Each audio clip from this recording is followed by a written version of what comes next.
They are waiting for the help they knew was coming. They are waiting for the token that helped them survive some days or weeks at a time.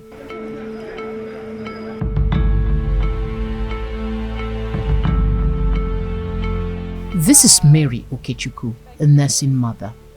I came at 7 weeks, so I was discharged at 9 months, and by then my baby was doing great. So today I just came for a checkup. When I gave birth to my child, she was very small, and I've been trying a lot of food with her, but it's not that working, but I'm seeing changes. So there was one of my neighbors that brought me here that I should try Lagos Food Bank. So since then I've been coming here. The Lagos Food Bank, a non-governmental organization, is providing important early childhood care for babies and their mothers. How many months, Nisi? Detecting malnutrition in a child. This is a MUAC tape, Shaka's tape rather. This to measure the MUAC, mid upper arm circumference of the child. So we just wrap it around the child, and then depends on the color. There are different color gradients. The red shows that the child is severely malnourished. The yellow shows the child is mildly malnourished, that is on his way to recovery. While the green shows that the child is already on the recovery process, and he or he is getting better. The problem of malnutrition is a big one, especially children within their first 1,000 days, and this has a long-term impact on our economy and how people become productive adults and how they add value to the economy. And that is some of the problems we are addressing at the Lagos Food Bank with partnership with the PHCs, that's the primary healthcare centers across all the 20 local governments in Lagos. This is just one of the many things they do beyond providing food for the poor and vulnerable. New Central followed them on some outreach efforts. On this day, the goal was to provide lunch for children at school.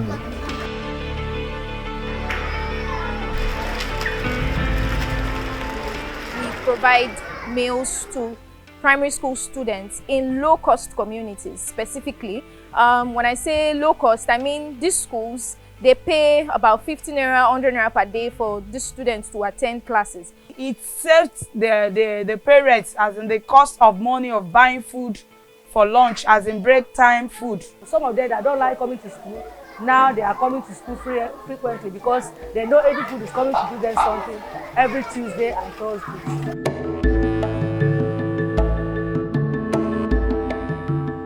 According to UNICEF, 1/3 of Nigerian children are not in school, and 1 in 5 out-of-school children in the world is Nigerian. That is to say, at least 10.5 million children are out of school in the country, the highest rate in the world.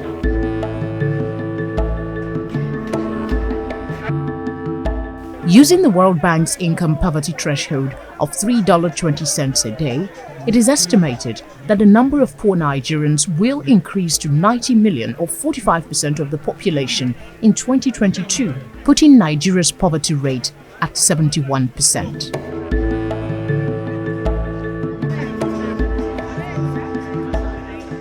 The Nigerian National Bureau of Statistics data suggests that the number of poor Nigerians exceeds the total population of South Africa, Namibia, Botswana, Lesotho, Mauritius and Eswatini combined.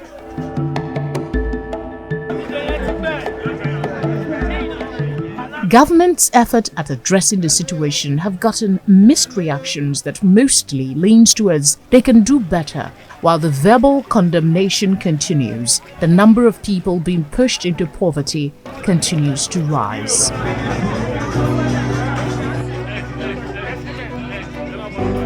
This is why the work that organizations like the Lagos Food Bank does needs to be celebrated and acknowledged. It is an innovation that is independent of government's assistance. They are encouraged by the goodwill of many Nigerians who help fund the work they do.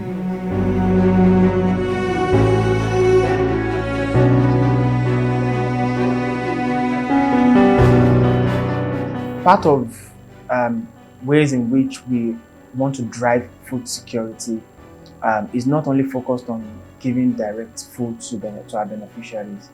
We have programs that will transition them and also graduate them into becoming self-reliant. And we have two major programs targeted at that purpose, which is the job placement program.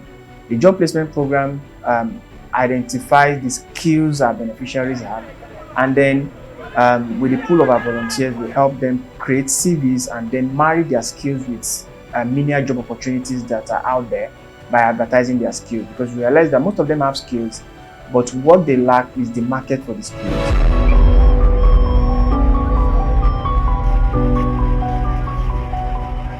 There are no legislation, legal framework that help encourage donors, corporate donors to donate. There's no tax returns on their donations to food bank. There's, policy gaps basically that encourages food bank to thrive in a country like Nigeria, where there's so much poverty and food insecurity and food inflation is on a high side. Unlike other countries where we have the Good Samaritan Act, like in the US, where there are legislations that encourage corporate donors, individuals to donate to non-profit organizations and also kind of protect them when they make donations in good faith. Despite the challenges it faces, the Lagos Food Bank was able to reach more than 50 communities in the space of 2 months during the COVID-19 pandemic lockdown. This was made possible with the help of Nigerians who volunteer, committing their time and energy to the initiative. I wish I can feed the whole nation, but I cannot. But with Lagos Food Bank, I can reach as much as possible, and it makes me really happy. Being a part of them has not been a regret. Reaching out to thousands of lives since that period has been an amazing experience for me. After one outreach, I knew that this is where I belong, because when you see the people, the children, the less privileged, you just know you want to reach out to them more. You just want to get to know them and appreciate what you have.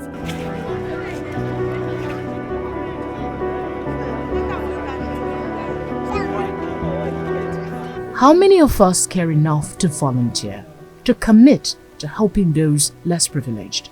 While government's actions leave so many gaps to be filled, with millions struggling to make it one day to the nest, the Lagos Food Bank provides hope. Isn't it time we do what we can, however small, to give hope to those that struggle?